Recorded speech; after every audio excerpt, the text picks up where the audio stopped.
The sponsor for today's episode is Jahi Ross of Cut Different, a master barber in Wilmington, Delaware that prides himself on not only delivering quality haircuts, but an amazing experience. To check out his work and book your next cut, visit his Instagram at _cutdifferent_. I've been going to Jahi since 2019, so even if he wasn't today's sponsor, I would still book him for my cuts. It's a quality experience every time. Now, let's get into the episode.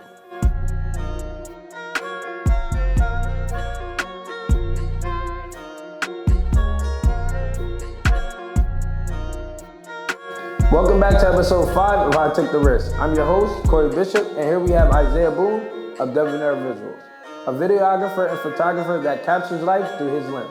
So we just want to start with, just tell us something about you. Tell us about yourself. All right, so my name is Isaiah Boone, originally from Burlington, New Jersey. Graduate from Delaware State University with a degree in public relations with a minor in business marketing. Worked in education for about 7 years. Worked as a teacher, worked as a social and emotional learning counselor. Currently working in public admin with Newcastle County, and also a business owner of Debonair Visuals Media. Yeah, former Hornet. I know it's a lot of people, a lot of followers we got from Del State. Okay. Shout out to the Hornets, man. Indeed. All right, so where did your passion for photography come from? So my passion for photography came from, honestly, I would say it came from my parents, but it wasn't like my parents were just so engulfed in photography. Growing up, we traveled a lot down south. That's where my family's normally from. Being New Jersey, of course, that's a far distance, so we like to say, we like to travel a lot. But we always took cameras, camcorders, all that, just to capture memories of family. So down the line, thinking about it, it's like, I don't have a grand, people ask me this question, I don't have a grand answer, but it's like, I guess I equate it to always being around a camera, and I love visual aids, I love just capturing beauty, and I like creating and telling stories about things that may not get the attention it needs, or it may not be perceived as beautiful. So with my camera, I can create a narrative of what I want it to, and just capture what I want, capture lifestyle, capture black people, capture anything. If I want to wake up and just shoot, I can do that. And I love that opportunity. I love that craft. Mm-hmm. So that's cool, man. Creating a narrative is in different avenues and different aspects, but specifically with photography, I think that people love seeing visuals. I think we're a visual society anyway. Indeed. So seeing visuals is key to whatever you're trying to do. So what's your favorite camera gear? I'm not really familiar or too sure about cameras anyway, but could you give us a little bit about what you use or what you shoot with? Yeah, that's a great question, because it ties back to how I got started. Mm-hmm. So I'm a Sony guy myself. A lot of you may hear people talk about Nikons, Canons, nothing against them, but I'm a Sony man through and through. I actually purchased my first camera. This is when I got started 4 summers ago. So this makes my 4th summer in the craft and actually having a business and really venturing out. I had a summer job. I was working, but I always knew I wanted to do photography at that time. I was really trying to figure out, how do I want to invest in myself? So it was literally on a random day I'm at work, literally working in Wilmington, and I was working with a youth group, Freedom Schools. So one of my boys, we were just scrolling he was on Instagram, and he was like, his homegirl was selling a camera. She was going off to Temple. She needed some extra money. You know how that be, you go off to college. So she was like, yo, she's selling Sony Alpha 5000, real basic beginner camera, for only $300. For some reason, I had $300 in my pocket that day. I don't know why. I still can't remember why I had $300, but I told her, I said, if she's trying to sell it, tell her to pull up right now. So she literally came to the job. I met her outside, gave her the money, easy exchange, and I went from there. From there, I started off with Sony Alpha 5000. Then now I work with a Sony Alpha 7R2, which is kind of like the big boy of the camera world. Mirrorless. Sony was one of the first with mirrorless cameras. So yeah, I've been Sony through and through. I never tried a Nikon. I never tried a Canon. I love Sony just because the durability of it. It's always ahead of the curve. The lenses are immaculable. Like, it's great. So I would say I'm definitely Sony through and through. I don't see myself using anything else. Oh, and that was gonna be my next question. See if you're gonna switch up. I feel like I'm comfortable with it. Like the shots I take, hopefully the viewers check my page out. Y'all let me know what y'all think after this. But I would truly say Sony's the best. Like just the quality and how it compares to others, I have grade A pictures. A lot of people comment on the quality of my pictures, and that even ties into the name Debonair. So I like my picture to be clear, crisp, high quality. I don't want it to be in the same category as something that's grainy. I like to stay ahead of the curve and just make sure my work is pristine. So Okay. So you kind of touched on the name a little bit, you know, why, and you touched on a little of why. How did you come about just the name of it? Because I see you dapper, you put your suits on, appreciate it. You got your Appreciate it. thing going on there. So does that tie into it a little bit as well? Just talk to us a little bit about that. Of course. So you hit the nail on the head. So it definitely derived from me being a dapper man, a gentleman. So I wanted to, when I was coming up with names to really brand myself, I was thinking like, what is the perfect word that represents Isaiah, that represents this brand? So I was like Debonair Visuals. Never heard of it. People look at it like, what is he talking about? And it's very versatile because I also, a package I offer with my photo shoots, and a lot of men that I've shot, I do styling. So I'll either style them before a shoot. I may offer that with a package, or what some people call it a ghost shopper or a private shopper. They'll send me out, and because I personally like my style. So and I feel like, not even to be cocky, I'm very humble, but I like style, pay attention to trends and things like that. And when you think of Debonair, even taking away like the suit or the figurative part of it, it's like it's very pristine, it's very clear cut, it's very top notch. These are all adjectives that represent Debonair. So I wanted that to represent my photography, my work. So like I said, when you see my work, you're gonna know, okay, that's Debonair Visuals. You gonna know without me even putting a watermark on it. You're gonna know that's some high quality right there. Look, he paid attention to detail, and that's something I try to pride myself on and separate myself from the rest, is just paying attention to detail, even when it comes to my clients, how I interact with them, how I like to go above and beyond on my service delivery and things like that. That's cool, man. To like you said, go above and beyond just for that average client, because nowadays customer service, a lot of people don't pay attention to that, and especially being an entrepreneur, you need to have excellent customer service to keep your clientele growing and keep them coming back for more and more and more. So you kind of touched on it a little bit with your family and taking pictures at the beginning. So are you a first generation entrepreneur, or does that kind of run in your family? Wow, that's a great question. 'Cause I've never talked about this other than with people like immediate family and things like that. But yeah, I actually come from a long line on both sides of my family. So my grandfather on my mother's side was an entrepreneur in Alabama. He actually owned one of the biggest bingo halls in Alabama. Had big names there, James Brown there. Yeah, so he passed when I was I would say about 7 years old, but I had the chance to go to the bingo hall. He owned laundromats. He built a church. He was really a man of the people, and he provided a lot for his community, an all-black community in Anniston, Alabama, where he was from. But just him owning all that, and from my knowledge, what they told me, he was a millionaire. He would be considered a millionaire. On my dad's side, he owned a pool hall, he owned a baseball field, and he owned land in Virginia. So I come from a long line of men who weren't afraid to step out on their own to make something out of themselves and create a name and a legacy. And that's something I would like to provide for my children once I choose to have some.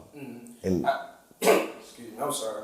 Absolutely, man. I think being a first generation of anything, whether it's college, entrepreneur, a matriarch in your family, is definitely important, because then you can see, or you're able to have somebody see what they can achieve and go beyond. Exactly. So who kind of influenced you to start with the photography, or influenced you the most in a sense to want to step out on your own? Honestly, I can't really just give it to one person, but I give a lot to myself. I know Snoop Dogg did that, I believe, when he got his star, he congratulated himself, but sometimes we have to do that. We have to congratulate ourselves, because it really came from me. Like I knew that I didn't want to work for people for the rest of my life. I'm very driven. I'm a driven man, and if I have a craft, I'm gonna work that craft, and I'm gonna see how to maneuver that so it can make a difference in my life and the people around me lives.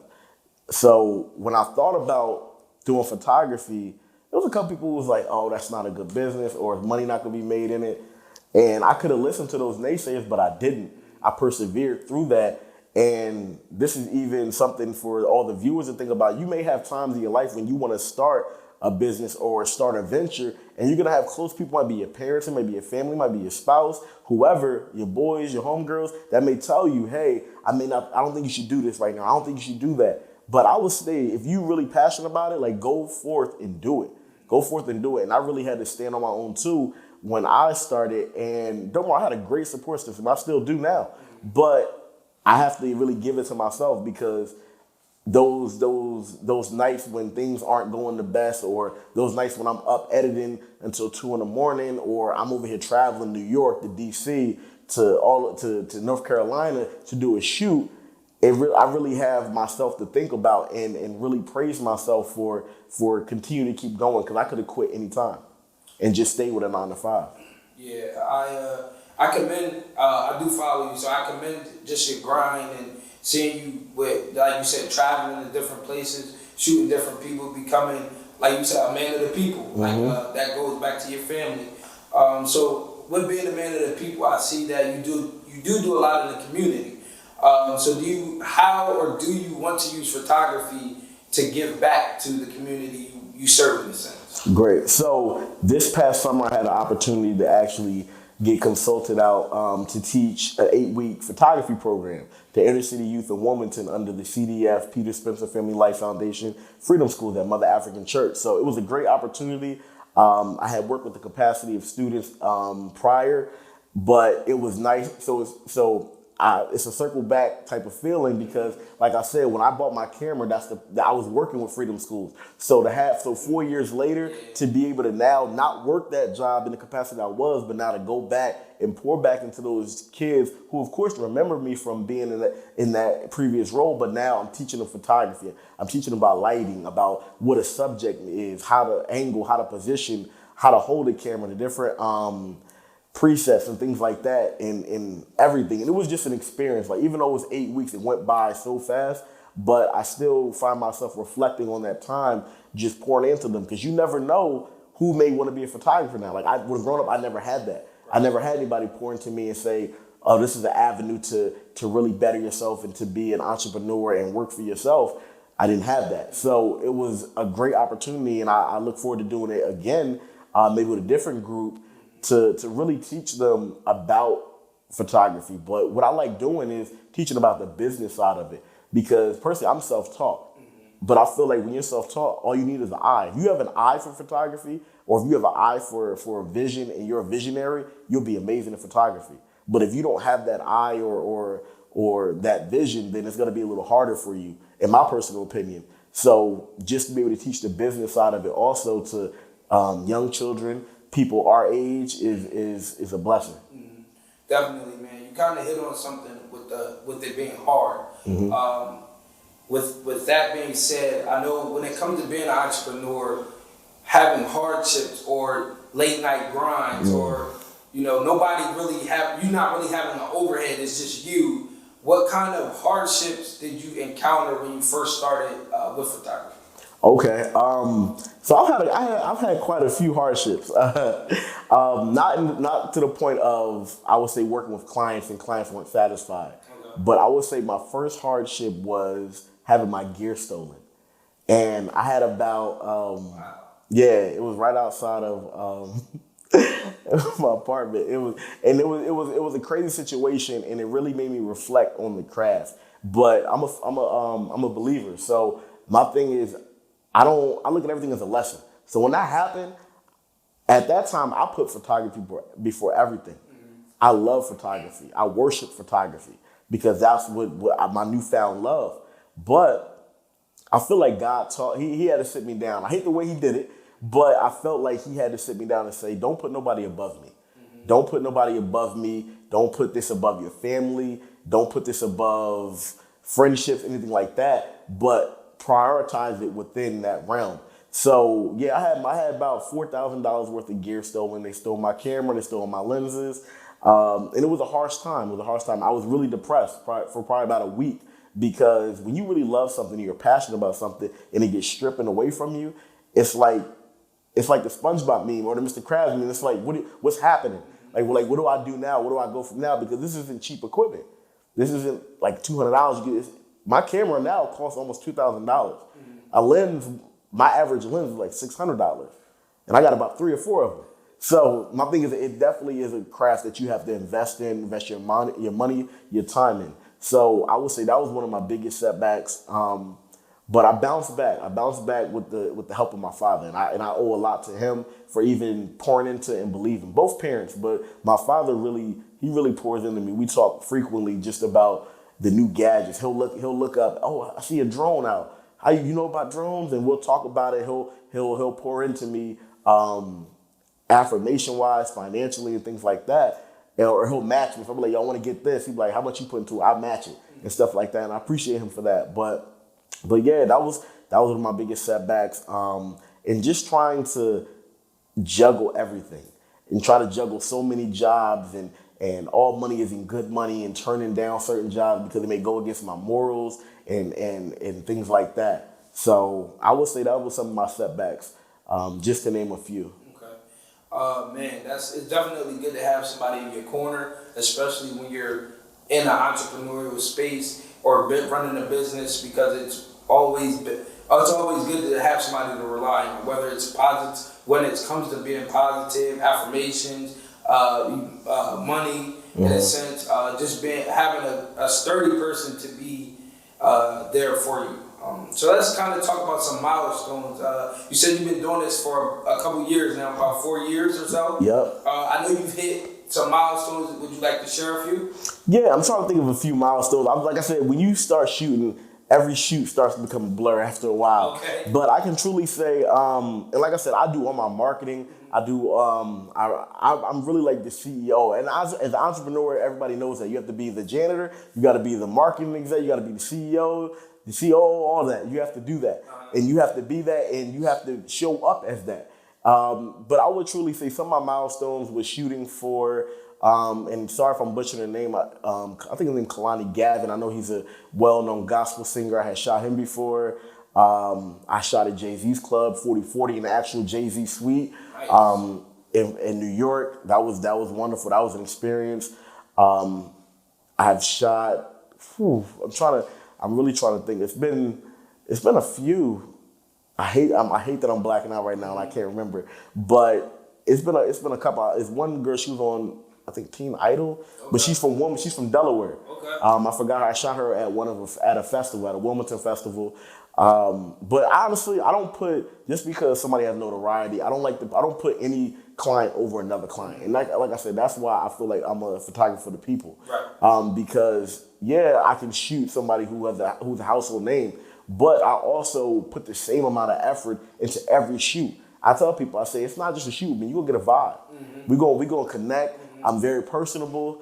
I like to go in and really give somebody their money's worth, because it's not cheap. My prices aren't cheap. But one thing I will say, and even when we talk about pricing, the first year of me doing photography, I didn't charge anybody anything. Mm-hmm. I did nothing but free shoots my first year, because with me, I want to make sure that I'm doing a good enough job that my prices match my quality. Absolutely. So I say that to say, now when I go in for a shoot and you pay my price, I may throw a perk in there. Mm-hmm. I may throw an extension, or I may throw a drone in there. I do drone footage, so I may throw a drone in there. It's been times I've done an engagement. I've done a plethora of engagement shoots, and a couple of them, I may be in a good mood. Hey, let me do a 20, 30 second promo video for you to add to these pictures. See, my thing is I'm not just driven by money for photography, I'm driven by the passion. And I feel like that's going to keep me in the game long, probably 10, 20, 30 years from now, because I move off passion. I don't move on just money or just, like I said, just chasing everything. I like it to make sense and to align with my brand of Debonair Visuals. And if it doesn't align, then we got to either go back to the drawing board, or I just have to pass. Yeah, that's That's cool, man. Definitely glad that you said a lot of those things that people need to hear. You kind of touched on it a little bit with giving back to the Freedom School and starting with the 8-week class, I believe it was. So what kind of advice, if they were here or watching this video, what kind of advice would you give to them about photography? Or the young kids or people? In general speaking, but yeah, what kind of advice would you give them just for photography or entrepreneurship in general? Okay, so my thing is, I talk to them, and my thing when it comes to young children, they're very smart. They're very I would say before their time. So I talk to them just like I would talk to like you or another adult who's interested. I tell them, make sure you're doing it for the right reasons. Like I touched on before, don't just do it because you need $1, because you're gonna get burnt out. You're gonna have burnout. So when you're an entrepreneur, you have to make sure that you're confident within yourself. If you do not believe in yourself or your craft, you're not gonna go far because nobody else is gonna believe in you. As you said, you saw my page, you see me on a day-to-day, what I'm doing and how I'm really confident. I'm not the best photographer, but I will be. My thing is I shoot for that. I'm a perfectionist. I'm a Capricorn. So I'm a perfectionist. I'm very driven. So when I think of being an entrepreneur, I think of selfless. I think of sometimes you may miss a meal. Sometimes you may not eat until late at night because you're so engulfed in your craft. You're so engulfed in what you have going on and trying to really take your brand to the next level. And sometimes you're really gonna have to let me not say that. I will say, don't always count on your friends to be your first supporters. Don't always count on your friends to be your first supporters, because when I first started, I have some great friends and people who in my community and in my circle who always big me up. And even in relationship, it's still like I still get a lot of people from across the world that big comment or DM you, I love your work. And I was taken back at first when I first had it, because I'm thinking, yo, they don't even know me and they supporting me. They reposted me. I didn't have to ask them to repost. I didn't have to ask them to purchase something. But I would say don't get caught up in worrying about who's not supporting you. Make sure you just focus on your grind and appreciate those who do. Because when you're not producing or when you're worried about people who are against you, that's taking time away from your craft, taking time away from you bettering yourself, helping the community, helping another entrepreneur. I like to bring people up. I'm not the type of person to get somewhere and then just stay there and worry about self. I want to bring somebody up, no matter what type of entrepreneur you are. If you're in a different field than me, I always want to pour into you. I always want to make sure that I can give game. And we call it free game. Because my thing is, I always want to make sure somebody else, I don't leave nobody behind. And I'm a type of person, and I tell my ladies all the time, it's like, I can always tell when I see potential in somebody. I can, because my thing is I will automatically just start pouring into you. If I don't see potential, I will not pour into you. And it's just a natural feeling in me because I'm so motivated. I'm so moved by photography. And it's not even just the art of photography. It's just being able to wake up every morning and say, I have this craft. I have this. It's mine. I can hold on to it and cherish it. So I love it. I love it. Yeah, definitely, man. That was great. I appreciate it. And I'm sure that anybody that's going to see this video is going to appreciate this. And we want to thank you for stopping by, man. This was awesome. Awesome. I can't say it enough. And I thank you for coming out and doing this, man. We've been trying to get some sturdy, good people, and I'm just so excited. I appreciate that. Before we leave, I definitely want to highlight something for instance with my shirt. Like photography saved my life, and it's definitely merch that's coming out. So stay tuned. By the time this drops, or a little after, I will have some availability for shirts, clothing, and things like that. But my overall goal isn't to just stay as a shooter, as a photographer. My overall goal is to branch off, and like I said, I always want to put other people on. So definitely have my own space, creative space, such as like what we're in right now, to just provide a safe haven and respect for other photographers and things like that, and a creative space for them as well. And also touch on mental health, because it's not like photography saved my life, like, oh, I'm gonna die without it. No, it's a deeper thing. Photography saved my life because it gave me purpose and passion in my life. It gave me a sense of identity. Not saying I didn't. Like I said, I have a degree. I went to the HBCU, the best HBCU, and I say it on cam, the best HBCU in the land, Delaware State University, where I made a name for myself there. But at the same time, photography did save my life because in a dark time, it did provide me with clarity in my life. So I want to put out for everybody, all the viewers, find out what's saving your life.